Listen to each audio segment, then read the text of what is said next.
Today's video is sponsored by Camel City Mill.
So welcome back to Outdoors with the Morgans. Levi and I are down here at the mill.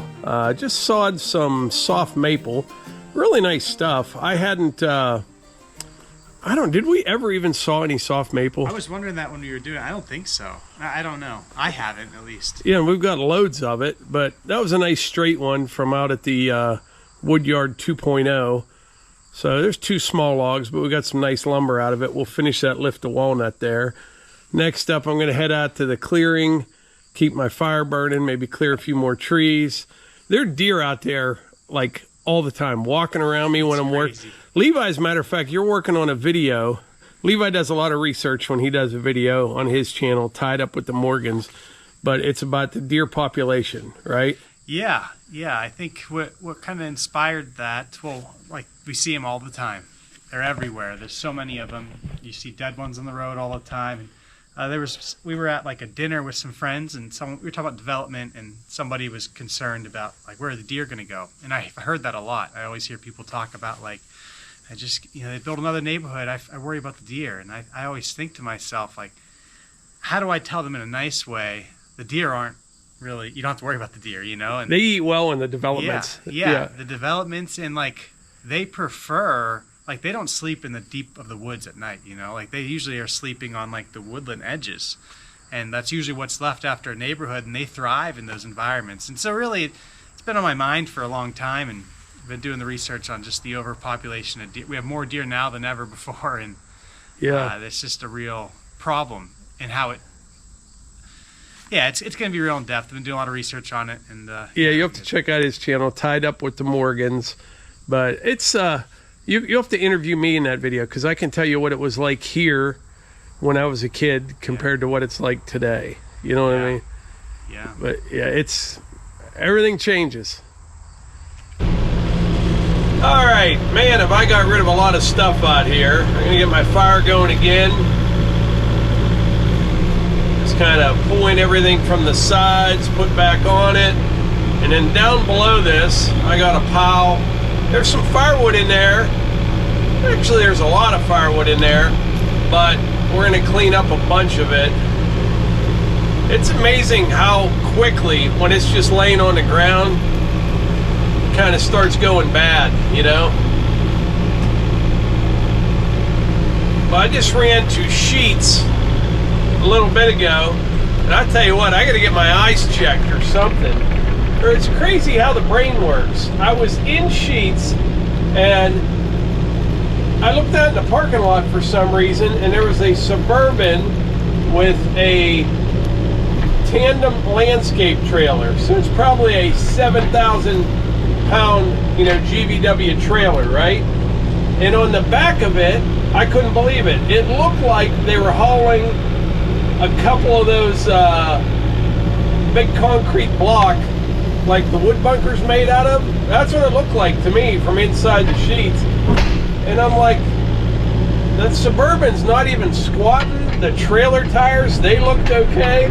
And like, I'm paying for my stuff, and I keep looking, and I was gonna go out right then, but I got everything paid for, and it was still sitting there. Turns out it was a Suburban with a landscape trailer, like I said, hauling 2 great couches and some other stuff. But I don't know. I used to think I could see real good far away. I know it's way better than I can see up close. I gotta wear reading glasses. But I think it's more of how your brain works. When you first see it, you think that's what it is, and then you're convinced. You don't think it through. I see that in the comments a lot from people. They'll see something, and that's just their initial thought, and it may have nothing to do with, you know, what they think it actually is.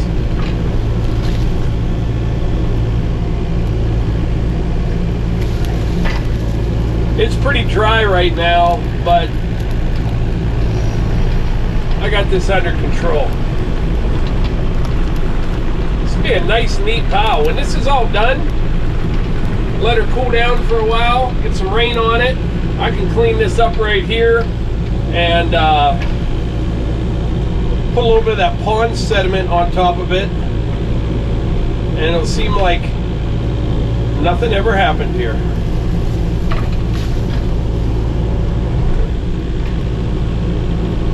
I got some bigger stuff behind me. I'll load it up with that because we have plans for tonight, so I won't be back out here this evening, but that'll keep her going for tomorrow morning. Then I can come out here, put a little bit more wood on it, and it'll just keep burning. That piece doesn't want to stay on top, but I want it on top. Boom. Barely. All right, let's go down here, gather up some of this stuff.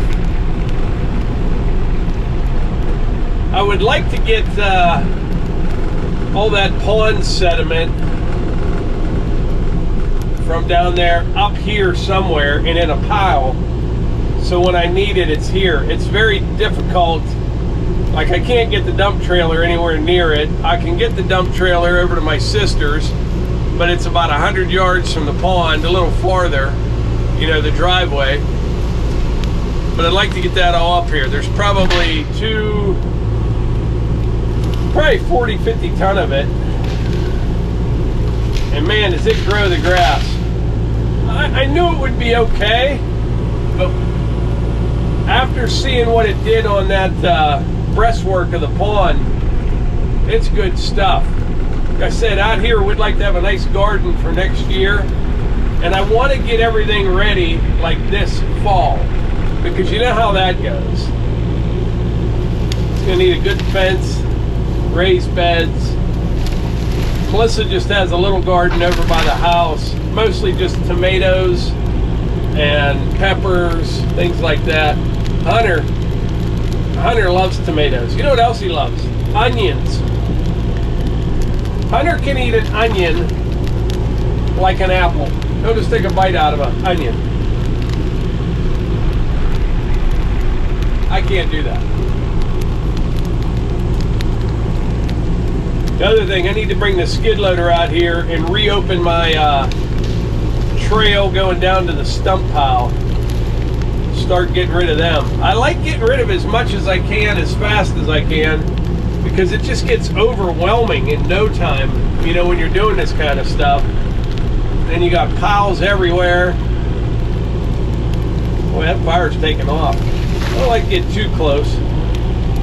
Definitely don't hang out over top of it for a while. You don't want to do that.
I got 2 more maples down. I think I got just 2 more for the actual building. This one right here and that one over there.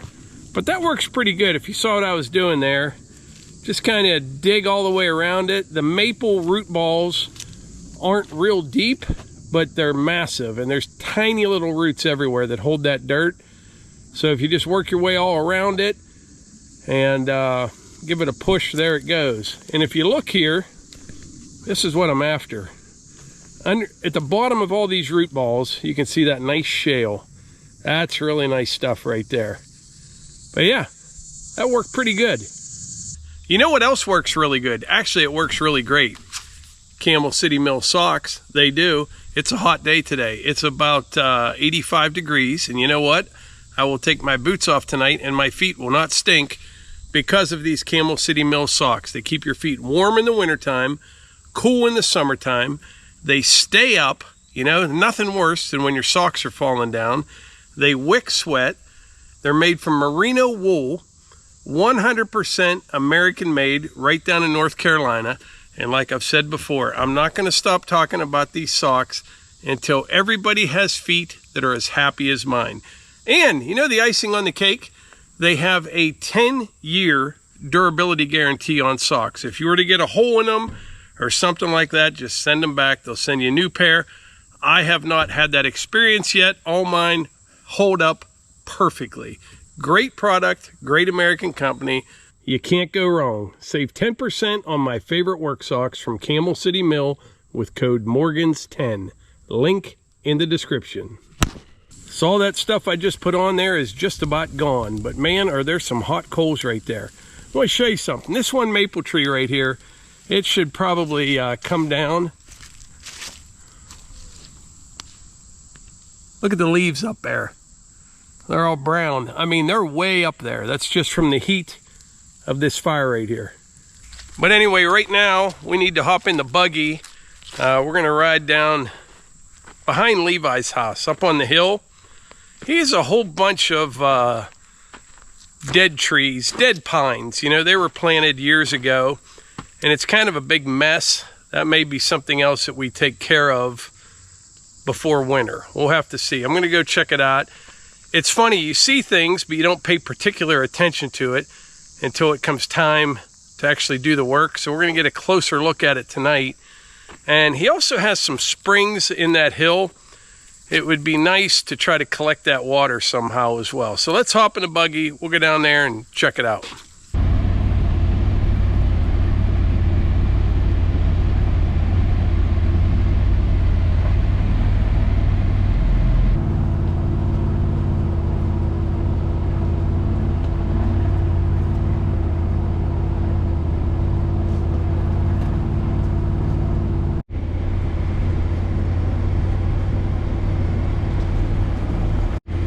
There was a trail down there somewhere. I think I may have missed it. I'm not sure.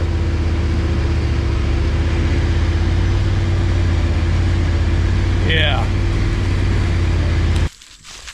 The other house is down there about another 100 yards or so. He's thinking about moving his nursery up the hill a bit. Yeah, this is that old trail right here. This is all that Japanese stilt grass.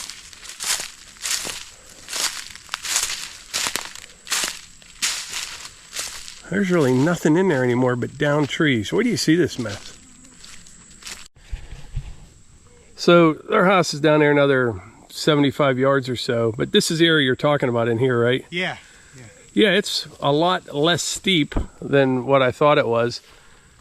If we cleaned all that up, we could kind of bench that in a little bit, make a nice bench. Yeah. And put a drain on the high side of it, because you got a lot of springs in this hill. Yeah. And maybe we could collect that water as well. That'd be nice. What kind of trees were in there that's all dead now? Mostly, I think, just red pine. Red pine. So they planted a bunch, but you can see, like, there's an oak. It's going that way now because there's an opening, so it's just reaching for the light. Yeah. There's a nice big cottonwood down there, and then just... What's that one right there, that straight one down here? That's that cottonwood there, yeah. And then what's this one right beside it to the right? The pine. Yeah. Or is that a spruce, or what is that? It looks like one of those, yeah, it probably is one of those, and it's, usually they don't grow that way, but I bet it was surrounded by all those others, so it grew real narrow, and they kind of pruned themselves, you know? I remember 20 years ago, this was all pines in here. Yeah, I remember walking through hunting and stuff, you know? Yeah. Pushing deer through here. Huh. Yeah, there's kind of already a nice bench right there. Yeah, right. You can see all the light that's coming in already. All those trees are down. Yeah. This dang stilt grass. Yeah, what's tough about this is dangerous too. You start walking through here, you can't see, you know, especially these pines are sharp, you know? Yeah. You can get cut up good. Yeah, you can't see where you're going at all. You step on something. Yeah. Man, what a mess.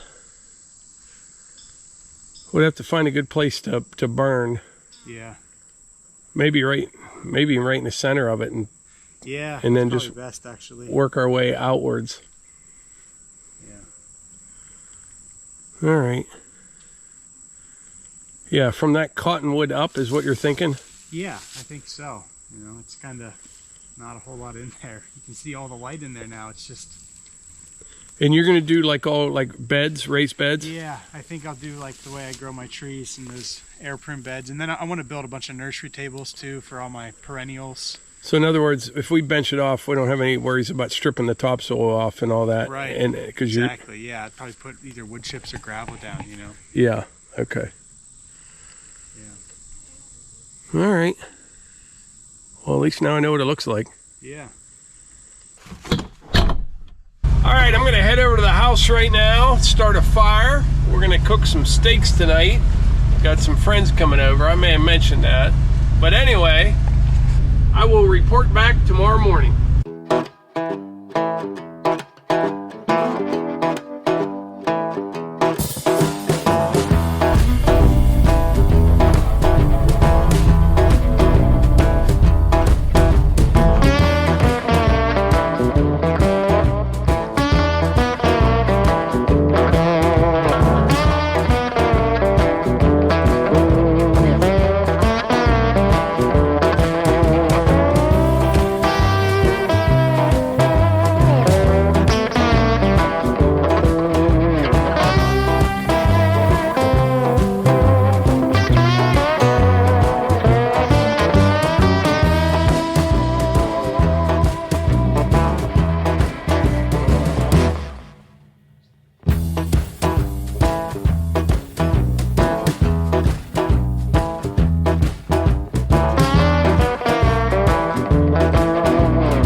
right, this morning I got a beautiful fire going here, nice and controlled, nothing crazy. The last time I put wood on this was before this morning, yesterday about 4 o'clock. Then you just come out here, clean up around the edges a little bit, put the finer material on the hot coals, then put some bigger stuff on there, and in about a half hour it's ripping again. I keep fine-tuning my system here, and I think I just about have it perfected. Before I was cutting trees down, cutting them off the stump, gathering up the tops and everything that I wanted to burn, and then carrying the logs over to the log pile there, and then the brush to the burn pit. But now I think this is even better. Just bring the whole tree over here, and I like to cut everything in sections, like 15 feet long for the burn pit. But when you do that, you need to make sure you cut all the way through. You don't want limbs sticking out that way, because I can grab this whole thing with the excavator. If you still have one that's connected down here, it's going to be pulling and twisting, and it's just not as organized. So I cut all the way through. That's like a 15-foot section. This is cut all the way through here. This one had a bunch of limbs on the lower end, but I just cut it up in sections, save the log, burn the rest. And what I'll do, I need to head over to the original Woodyard for a bit, but when I come back out, I'll start with this stuff, all the leafy material and smaller stuff. I'll put that on the fire. Then you got stuff that's a little bit bigger, 2, 3, 4-inch stuff. Put that on the fire. And then you put your heaviest stuff on top, and it just keeps burning down. And later on today, bring another tree over, couple trees, and do the same thing. I know it doesn't seem like rocket science, burning brush, but there is definitely a system to it. There is.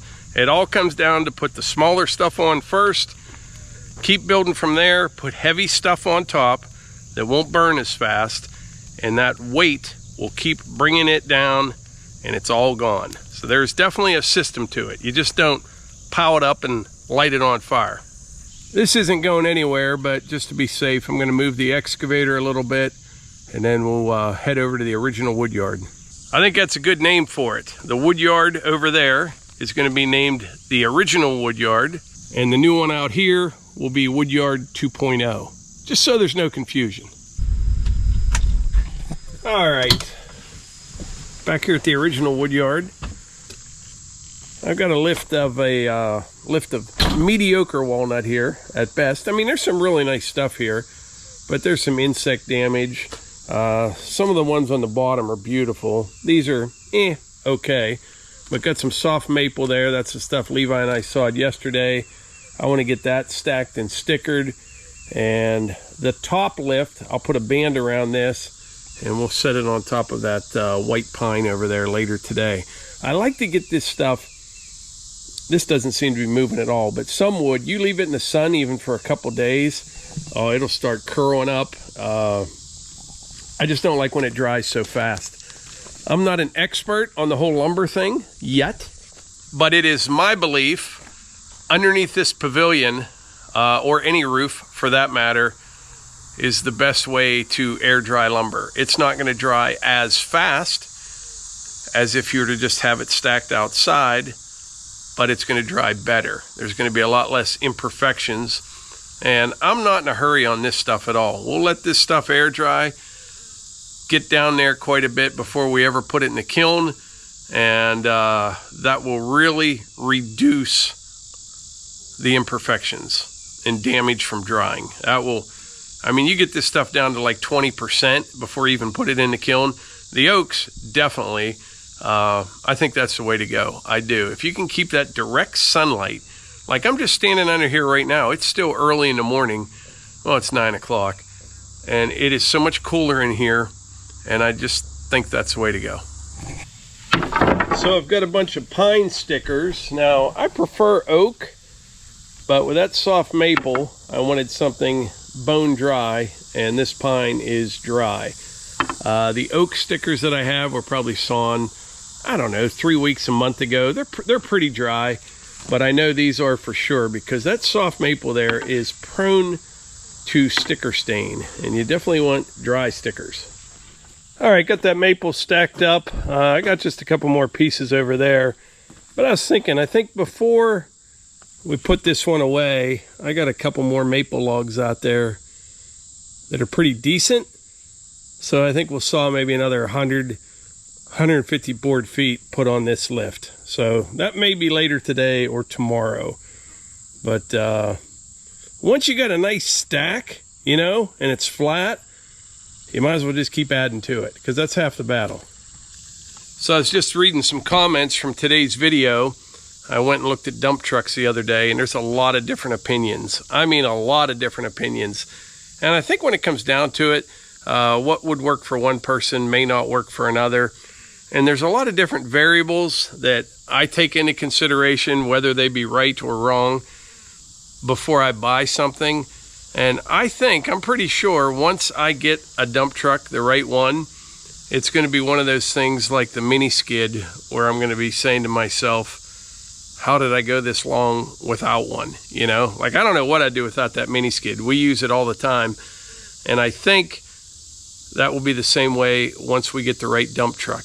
I mentioned in that video, the problem that I see is anything that's just a couple years old or newer, they want almost new prices for. And those ones are just about out of warranty, if not already. Anything 5 to 15 years old, still has all the new emission requirements, DEF fluid, all that kind of stuff. They're all out of warranty. Higher miles, going to be very costly to repair. Anything beyond that is rusted out. I'm telling you, around here they get pretty rough, and people don't seem to get rid of dump trucks until they are like whooped, you know, those older ones. And once they get too costly for them to repair, then they sell them. That's what I've been finding so far. So I am leaning towards new, but it's all going to come down to the warranty. I don't know. I'm going to put 7,000 miles a year at most between Levi and I on that truck. And, you know, like Ford comes with, I think, 3-year, 336 bumper to bumper. And so I'm going to look into the extended warranties and what those cost, because they are so expensive to fix anymore. I talked to a Ford tech the other day at a gas station, and they did a turbo on a newer Super Duty. He said they normally don't have too many troubles with that. It was just kind of a fluke.